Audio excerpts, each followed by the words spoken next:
Engage fluo injectors. Engaging fluo injectors. Fluo reactors at 80%, sir. Fluo containment field is destabilizing. Emergency fluo containment protocols now. All hands brace for impact. Brace for impact in 3, 2, 1.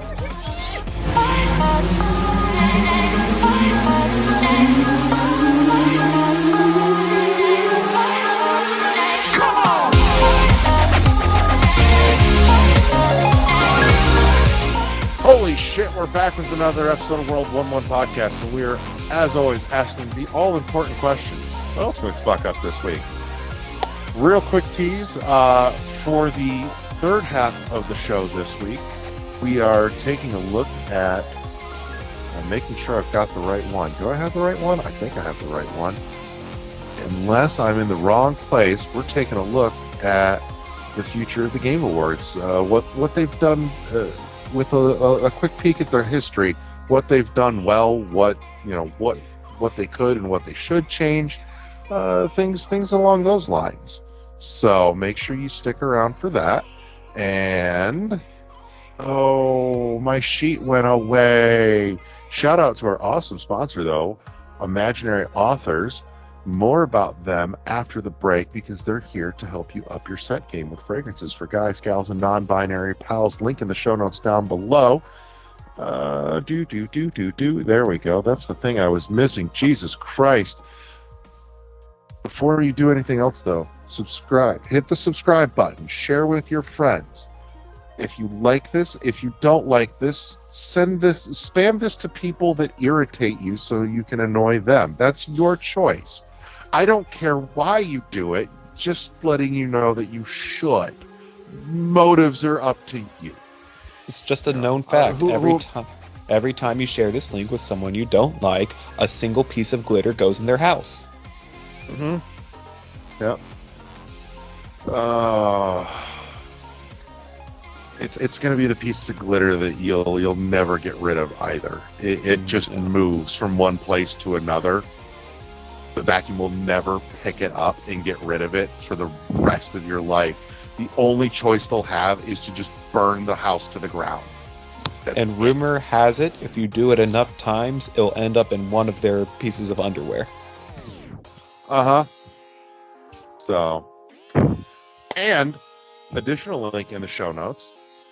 You should click it and jump into our Discord and join the conversation with us. Let us know what you think about, anything that we've covered this week, what you've been playing, anything we've covered in past episodes, what you might like to hear in a future episode. It's all there and more. Link in the show notes. Jump in the Discord. We want to hear from you. So, all that out of the way. Choose your fighter! I am, as always, your host, Ron of the Wall. Joining me this week are my friends, Kathy. Hello. And Wes.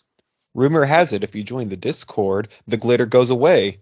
So if someone shared you this link because they don't like you, join the Discord to undo that. That's right. There you go. Attaboy. Okay. So now that I've rambled long enough, it's time for somebody else to ramble and tell me about Oh my gosh! Video games. Kathy, what have you been playing? Kind of got back into Vampire Survivors again. Hey. Oh no. Kathy, you're not going to get out of it this time. I have Is it sinking all its the teeth into DLC. My goal right now is to go through and beat every level with every character. Ooh. Just gotta I tick all the boxes, yeah. Yeah, except I'm holding off on the latest DLC, so currently I'm only going up to the Among Us DLC. And getting all those. I played some of the Among Us DLC, and it was adorable, and it made me laugh. So, but I have every character up until there unlocked, and right now I am on the little doggo. What is it? Osolo Mio. I'm starting his journey through beating all the levels. Very nice. Yeah. Oh. So I definitely had to put on the hyper mode, so I'm not sitting there full 30-minute levels. Yeah, trying to go through it. Like double speed shit. Double speed, the hyper, and I forget what else. There's two I put on, but to make it go by a little bit better. It makes it a little bit more challenging too, because you get more bad guys. You have to figure. It can really piss you off if you don't get your preferred weapons right Yep. away. So sometimes I have to restart, but it makes it more of a What's challenge. your preferred loadout? My preferred loadout is, again, if I have a main weapon that is not my favorite, I will get the garlic, I will get the Bible, and then I get the 3 spell storms. Okay. I get those all leveled up, and then I go for I forget what it's called, but the one that freezes, and then the laurels. Get those leveled up. Clockland set. The Clockland set, yes. Yeah. I will then also make sure I have the Torino's box, so that way if I get lucky and I get the candy box, I will also pick up the, what's the name of the sword? Queen Sigma has it. The, why can't I think of it? I'm blanking. I haven't picked it up in a while. Shit.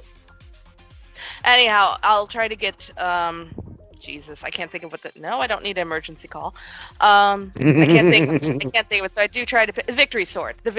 I try to get the Victory Sword, that way then I can level that up, and then I'm just all powerful, and we'll end up destroying the final Grim Reapers in like less than a minute, so.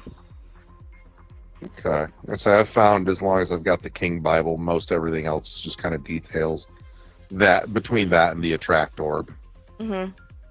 So. Yeah, now if we're talking about my power-ups, it's always the ones that assist with the level-ups on the garlic and the Bible, but then the Attract Orb, Torino's box, and I'll get the crown so I can level up faster. Yep. And then Definitely. and then crown. the candelabra to help my area get bigger. So. Mhm. Which, See, by the I've way, actually started. if you play you as first. Missing No, because I played through the entire when you unlock him, he starts off with random stats. So one time I had it where his area was like already like triple. So by the time I used the candelabra, I mean, you basically couldn't see the weapons. There was no guys on the screen because I was that far out with everything. So it was like, it was just crazy. Just staring at a blank screen and numbers basically, for but- 15 minutes.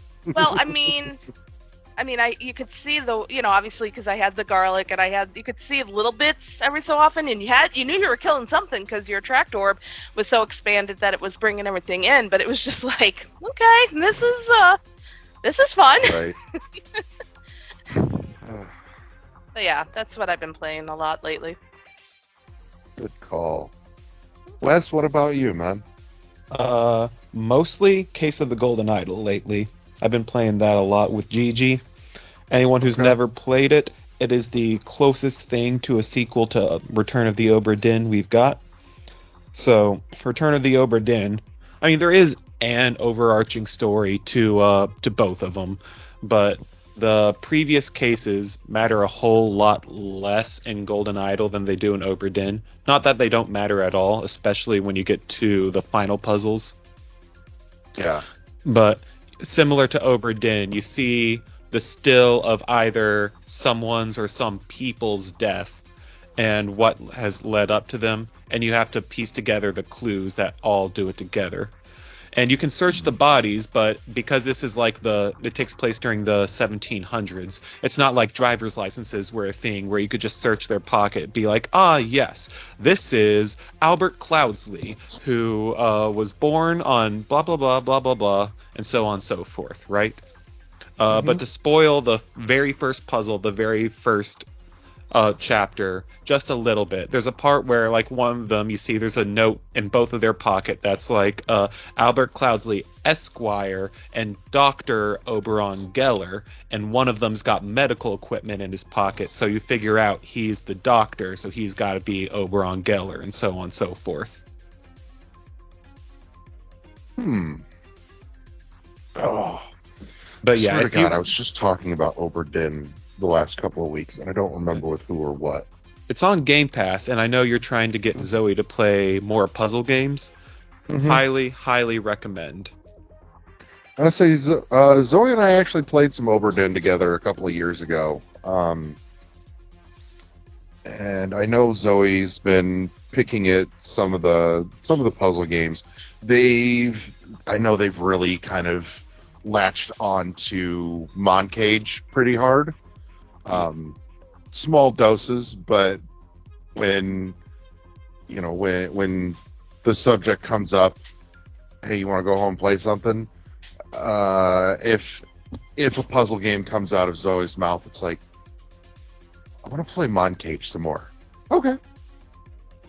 So I'll let him finish Moncage. Just know that Case of the Golden Idol comes with very, very strong recommendations. okay. I think this is the first time I've ever played a game on Game Pass that I bought the DLC for, because it's got 2 DLC packs, both of which are only $6 each.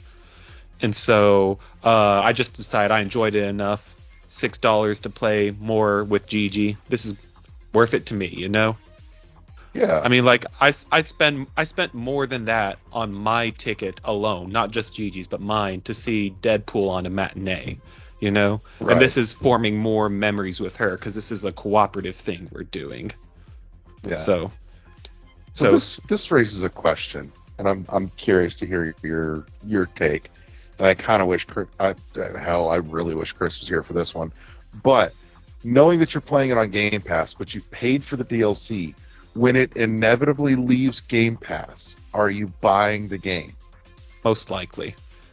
Even if I don't, I won't say it's money wasted, because a big thing about Right. mystery games like this is these don't have high replayability already, you know? Okay. That doesn't inherently make it a bad game, because not every game needs to be replayed to be good. It's not a roguelike or roguelite. They didn't design it around replayability. They designed it around the fun of discovery and the fun of the mysteries. Right. It's just kind of one of those, maybe you'll notice tiny little details you missed beforehand. But will I buy it? Probably. I could easily see myself doing it, if for no other reason than to support the developer. Okay. Also, fun Totally fact, valid. the game was made in Godot, which is the game engine I'm teaching myself. So, Yeah. Nice. Let's see. Anything else on the spinning in your disc tray lately? a tiny little bit of Hi-Fi Rush again. Just going back, trying to 100% it. That's going to take probably a while with just piece by piece. I now have it on both Xbox and Steam. I got it when it was on Humble Bundle that month, because I want to own the game and not just have it on Game Pass, but I didn't want Microsoft to get a significant amount of money, because fuck them for closing Tango. That's valid. All right. And not as much as I wish. I've been getting back into Yakuza Kiwami again. Did you see the trailer that Amazon Prime released for their Yakuza show that's coming out? No, I haven't yet. I've got high hopes for it because of how good Fallout was. I'm not going to promise it's going to be good, because part of what makes Yakuza so good as a game is that it's a mix of the wacky with the serious. And this looks like they're... From the trailer, we've only seen the serious from what I saw. Doesn't mean they can't pull it off, but I'm absolutely giving them the benefit of the doubt until it comes out, you know? Yeah. I'm not going to sit here, tell you, oh yeah, I'm 100% certain it's going to work. I'm just saying Amazon's got a record of doing good game shows with Fallout. I'm, at minimum, giving it a chance. Yeah. All right. Let's see. So, to round this out, I've bounced across a couple of games since we've last convened. I'm going to start with Repressed, and I got a wild hair up my ass about a week ago to crack open some of my games that I've bought on a whim because they were on sale and they were cheap and hadn't looked at yet. And Repressed was one of them. And it's a neat idea. I'm not a huge fan of the execution. Thematically, it's about exploring your own or your character's own subconscious by way of this very abstract space. And instead of seeing the actual character model to see where you're at and moving around, your character model is invisible, but you see this shadow of your character model cast on the ground, and that's what you have to work with.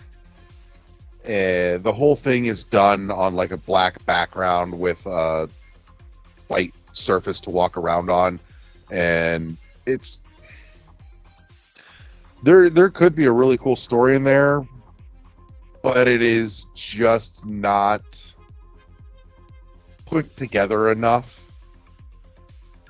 to where the story and the idea and the concept overcomes my frustration with it.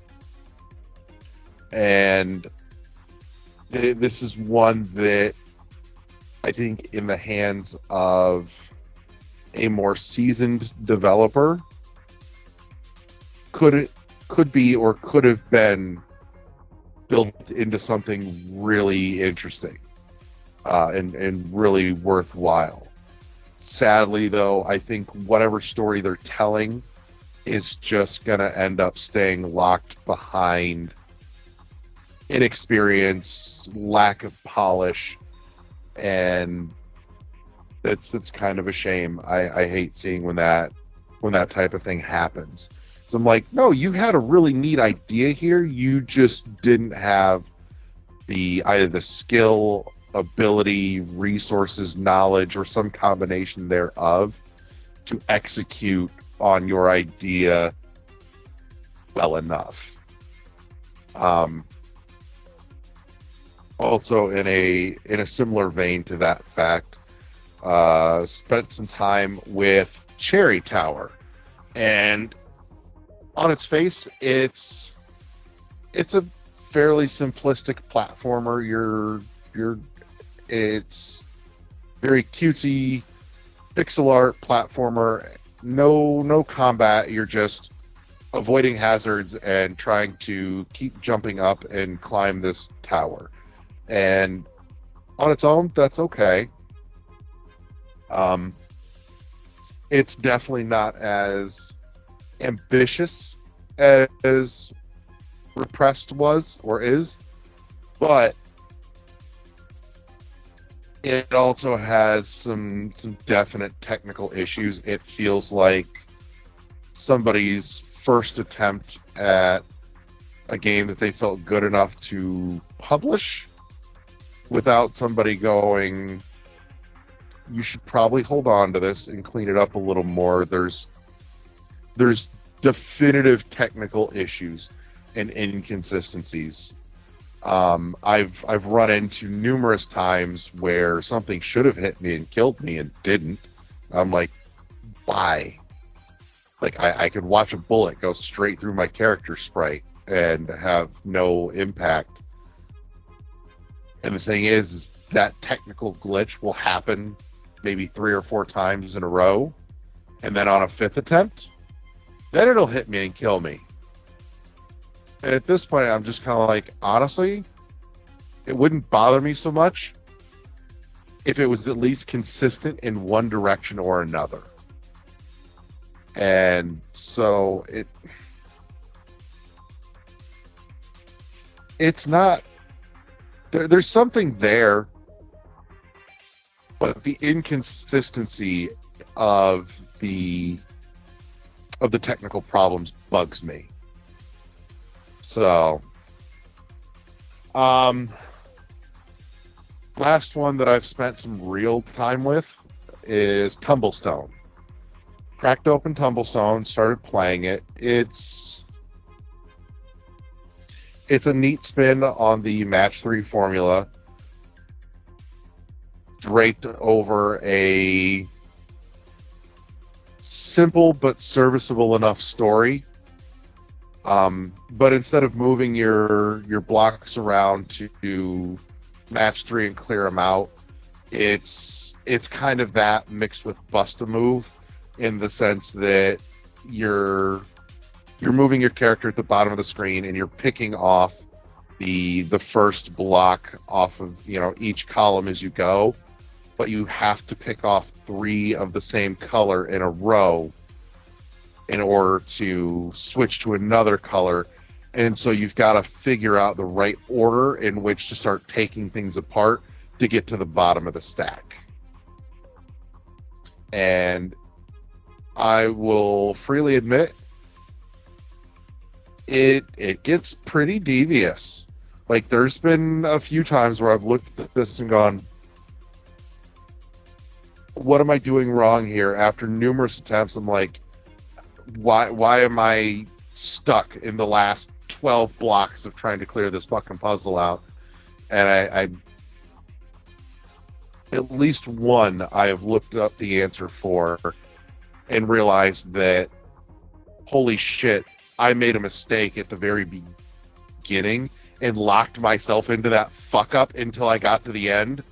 But it'll let you get to those last like dozen blocks before you realize you're like, son of a bitch, and you just kick yourself. But it's good, it's cute. It's a good little low key time sink. Like I said, the story's cute. The art direction is very chibi. It's characters with big heads and no bodies and feet. So, but I think that's most of what I've been playing, aside from continuing to dabble some more with Prince of Persia: Lost Crown. I did hit a point where a few weeks ago with it where I thought that I had kind of hit the end of the technical hiccups and glitches that I saw a pretty decent amount of in the beginning, and I was mistaken. They did not go away. They are still there, and most of it is just kind of annoying. However, it's cropped up a couple of times where they have caused a critical failure. Like, it's come up and happened in boss fights where my character's gotten stuck in an animation, and then I just get my ass kicked for something that's completely out of my control. It's like, this is fucking horse shit. Past that, I'm generally kind of up against a wall, so I've been just exploring out in other directions. But the fucking snake boss in the sand pit is a cunt. Holy shit. I am getting really, really irritated with this fucking boss. Like, that and the Forest Queen boss both feel a little too overpowered and taking big, sweeping, screen-filling cheap shots that just feel unfucking avoidable. And I'm sure I'm doing something wrong, but I'm not seeing what it is yet. They're not telegraphing it in a way that is coming across as super readable to me, and that has thoroughly irked me. But I've pushed so far into this game, I'm like, no, I'll finish it. I just don't like that of anything that I've had to look up with this game. It's literally just been, what am I missing on how to kill these fucking bosses? I would rather my sticking points be, I'm lost, where do I go next? What am I missing?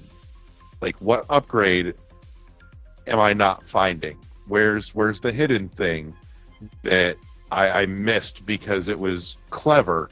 And that's the thing. I'm looking up how to kill a boss, not because it's cleverly hidden information, but just because it feels fucking cheap. And that's kind of sad. So, to that end, though, I will say enjoying the story in there. As much as the beginning of that game was entirely too talkative for my liking, for a game in the genre that it's in. As I'm progressing through, though, the story beats when they do hit are good, and I want to see how it lands at the end.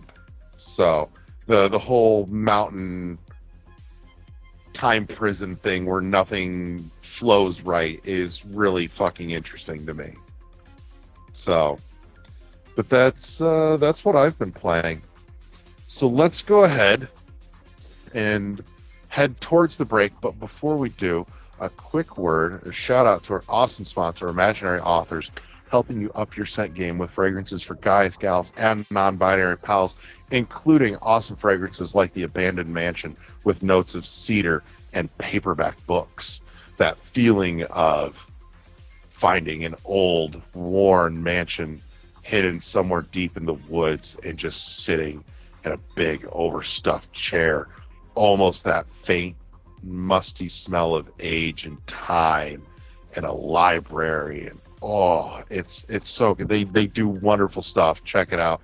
Unique, head-turning fragrances, not only in perfumes and colognes, but also perfumed oils, bar soaps, candles, the works. They've got it all. Check them out. Link in the show notes down below. Helps you, helps us, helps them. Everybody wins. So get on it. Smell good. Turn some heads. And with all that said, let's jump to the break. And we're back with the third half of the show. This week we're taking a dive down the warp pipe. Oh, wow. Love these pipes.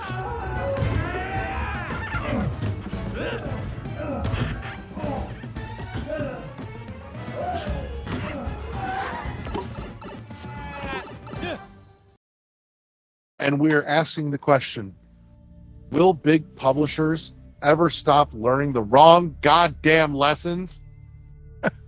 Joining me this week to break this down is my home slicing compatriot, Josh the LeGroup. Yo.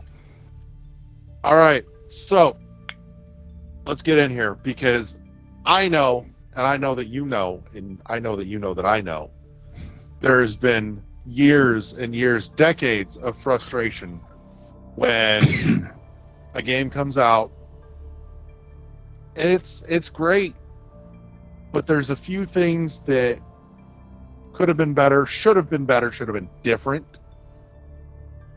And anytime the sequel comes along, you just feel like, fuck, did they learn all the wrong goddamn lessons? Yeah. So yeah, let's do an example for like that you want to talk about first, or will you want to put the example out there? Because I think this can be a broad topic, and maybe we should try to narrow it down just a little bit. All right, let's take Dead Space. So, Dead Space, great. Dead Space 2, still great. Dead Space 3, something went horribly wrong. And that horribly wrong thing was the publisher's like, we have a good thing. Let's see how we can make it better. But for us. And got their fucking slimy hooks into it. Yeah, and it does seem like, and here's the thing with... And destroyed it. Dead Space, yeah, but Dead Space as an example was EA, obviously. But the first Dead Space, I don't think they thought was going to do well. Yeah. And it did. And they said, well, let's just replicate, lightning strike twice thing. And so they did Dead Space 2, and it did well. Yeah. And then they're like, let's do Dead Space 3. Let's add a co-op mode. But then let's also add a bunch of bullshit microtransactions. Because the style at the time, I mean, I want to say, you're like tying an onion to your belt. The style at the time, old Grandpa Simpson kind of ways, is it was to extract more money out of you and to keep you playing. And so microtransactions like Mass Effect 3 had them in the multiplayer. This had that because it actually had this in the entire game. Now, a friend and I played the whole game and never bought one damn thing. Game, I thought the story was okay. I also figure out that, and what you're saying is learning the wrong lesson. What they failed to learn was the story is what brought you back. Because the first one was great. The second one was actually really good. Third one, I was looking forward to that continuation of the story or to bring in something new, which they tried to do with the multiplayer part of it. Yeah. And totally fell flat because the microtransactions obviously took like a lot of their time. Clearly. The crafting element. And they made a crafting element, which is fine, but they made you buy shit for the crafting. If you really wanted the really great stuff to get it, you had to buy stuff. You had to buy resources. Uh-huh. You know, and I don't blame stupid them. thing For is- one way, I don't blame them because it's expensive. And nobody It wanted is. to raise the price of games, right? Game development is expensive. And nobody wanted to raise the price of games. Mhm. But they're also looking at games like, maybe not back that far, but they're looking at like live service games and going, wow, these games are making bank. How do we do that? And so that kind of was the start of that. See, and here's another case of, and I don't think this is learning the wrong lesson. I think this is just not learning your fucking lesson at all, is the fact that, you know, we've seen this cycle before with MMOs, with World of Warcraft, where WoW came out and did fucking gangbusters, and every other company thought, I want a piece of that, not realizing that WoW already had it fucking locked up. There wasn't room for another one. Right. And so part of that is obviously not understanding the audience and the audience's time. Like we're seeing that now with Call of Duty, Fortnite, Roblox, whether you love it or hate it, and like a couple others, right? You know, Apex Legends. There's a few of them that are taking up like Apex, Valorant, Overwatch. Yeah, they're kind of taking up a lot of the oxygen in the room, and people are trying to break in, like Helldivers 2. Fantastic game, by the way. Fantastic game. And it is that live service type game. Came and went because people played it all the way, got their fill of it, and then went back to one of their other games, Call of Duty, or, you know, the sports title that came out, or whatever. And it's, In all if you fairness, Helldivers hit another stumbling block too, though. which one was what we were talking about?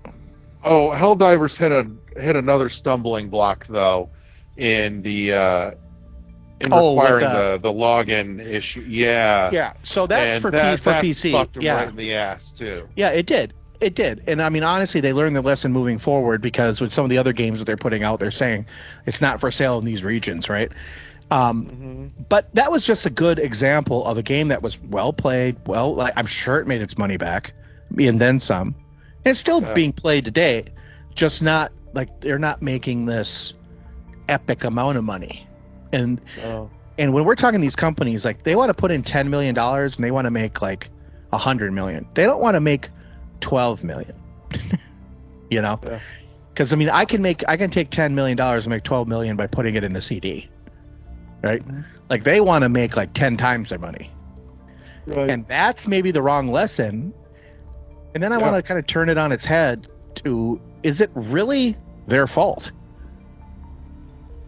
I mean, is it just the economics of the industry? I think it's a little of both. I think it's their fault in the fact that they are so stuck being beholden to shareholders that they don't have an out for making games that will make some of the money, which will keep them in business, keep them making games, just, you know, not at the ridiculous profit margins that they're demanding. Yeah. And I mean, I think we're seeing that with like something like Square Enix, where they're actually realigning their stuff now. But every game they release for the last few years, Final Fantasy 16 is one of them. Fantastic game. They're like, it didn't meet sales expectations. I'm like, you sold like 3.5 million copies. Or 2.5 million copies or something like that. Like, that's a lot of money. If you start thinking how much money that is, you know, we're talking hundreds of millions of dollars. So do you have the correct expectation? And they and I don't think they do. But now you're starting to see a realigning, and I also think you're seeing a contraction in the industry. And we've talked about this on a separate topic, but it's kind of making those realignments necessary. You know, so maybe the wrong lesson isn't really going to be the wrong lesson going forward. Here's where I think there's a big gap that could solve a lot of this, is that there is not a good feedback mechanism. Because right now, really the only feedback mechanism for publishers about what anybody thinks of their game, or the only mechanism they seem to be using, is sales numbers. That's it. It starts and stops there. I mean, what other feedback way do we have except our wallets that they actually listen to? Right. And that's the problem, is that they're not listening. Right. They're just counting beans. Yeah, dollars in, dollars out. Yeah. Right.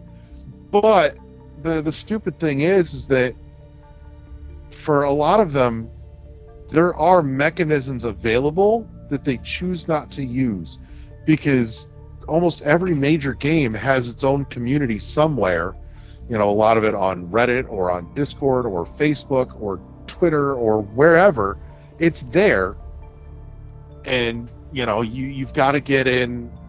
And some of them have, where they've got, you know, their community managers that are involved directly in those communities, you know, seeing and soaking up what everybody's saying, and hopefully reporting back going, this is what is being perceived as a problem, this is what they don't like about what we've done, how do we fix this?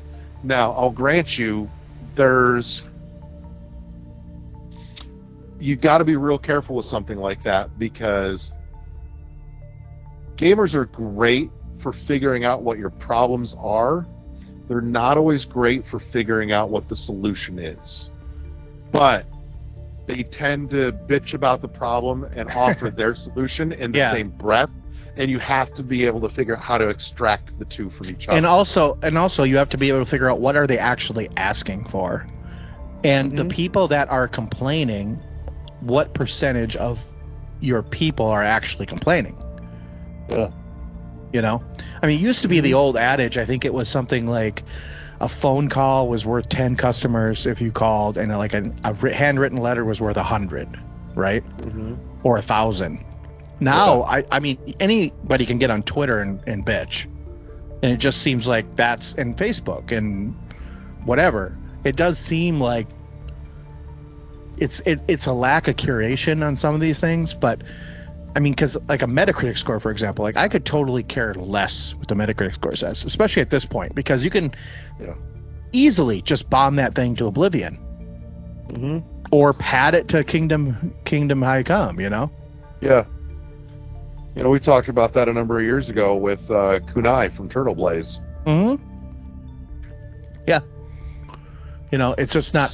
It's not objective, and that's where I don't really know what the answer is for the feedback. I will say, to your point, though, the people that are bitching, because it's easy to bitch, but the thing is, the people that are bitching care enough about it to bitch.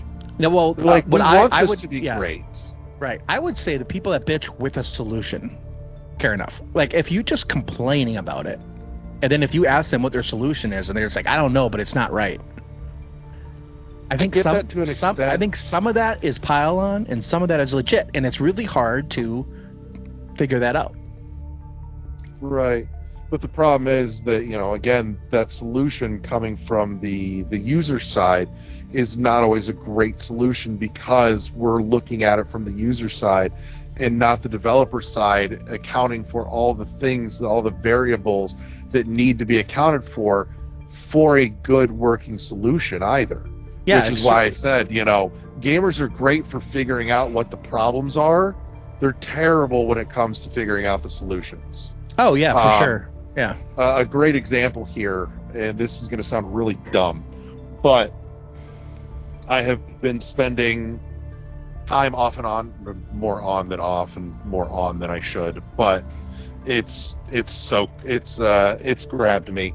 I've been playing this stupid little fucking idle game on my phone called Lumber Inc. And while there's not a huge one, there is a community for this game on Facebook and Reddit. Okay. And you can see, you can listen and read the community talking about how some of the recent changes are not going over well. Like, there are people that are going, fuck this, that's the last straw, I'm out. Or, you know, talking about the fact that there were promised updates that a year later still haven't materialized, but they've made this change and that change, and the overall takeaway from the community is that it's made it an overall worse experience. And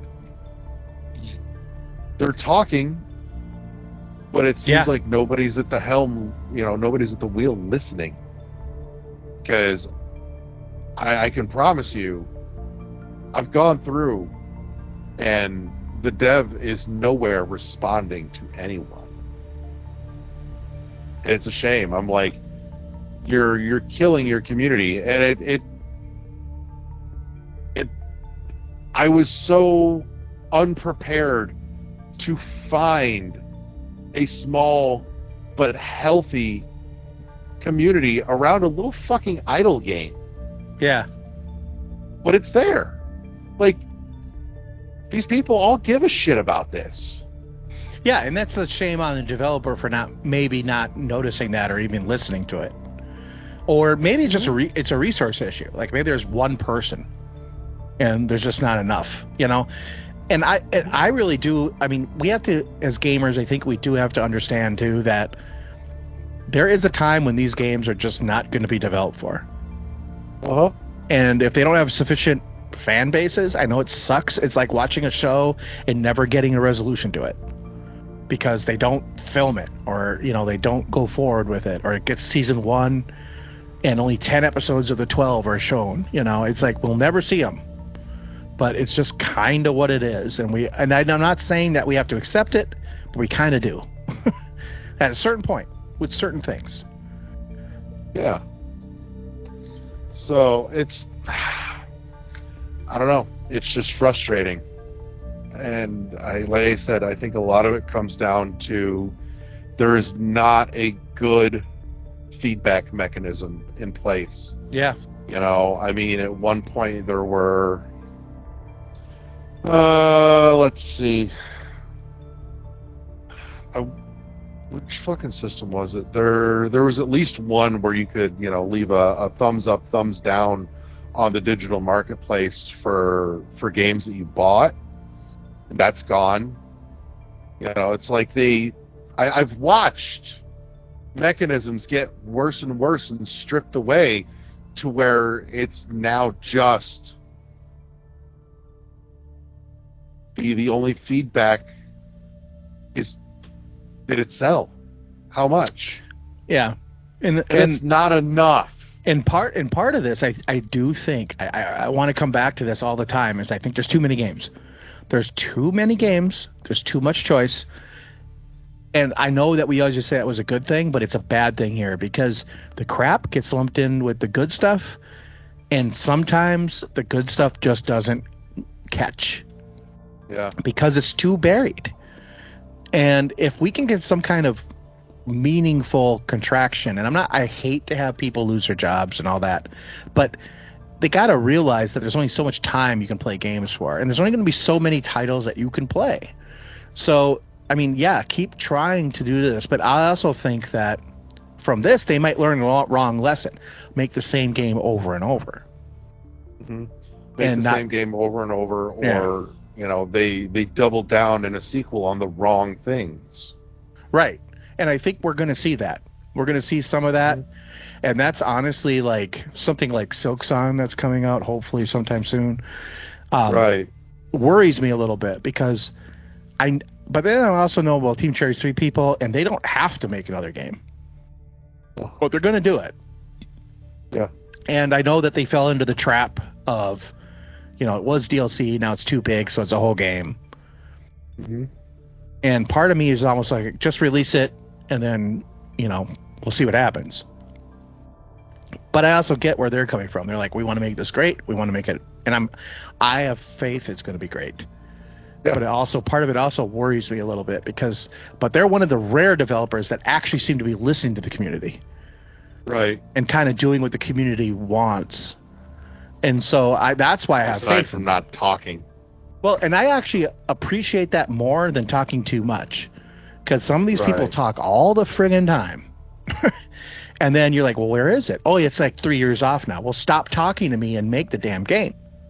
Right. And it doesn't even need to be talking with the community, just the occasional update. And I know I was just reading something in the last week about that very issue, specifically with Team Cherry.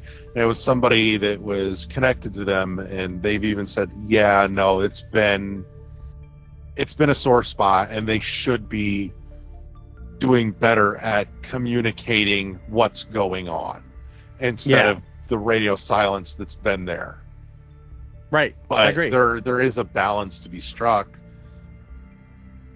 And I don't know. I wonder if the way things went with Hollow Knight in the lead up to its release has scared them away. Like if maybe again they learned the wrong lesson. It's like don't flip the switch and go radio silent, but move the dial just a little bit, temper it. Yeah. And a few updates here and there. Yeah, I agree. I don't know what more to say. I'm trying to think of something else to bring up with that, but do you have anything else you want to touch on with this? Because I do think it's a deep topic. Right. I had some examples in my head. They've all flitted away from me. But no, it's frustrating, and I feel like there needs to be a better feedback mechanism. And, we used to have one that was better than what it is now, even. Not that it was ideal, but it was at least an improvement somewhere. Right. And now that's gone. We've absolutely gone the wrong fucking direction. Right. So, but I do think that the big publishers need to have, you don't even necessarily need to have a community manager getting involved in those communities, but you do need to have some people whose jobs it is to, scan for this, curate that information, and then bring it to the devs and go, here's what we're getting back from the field. I agree. So yep. that's where it's at.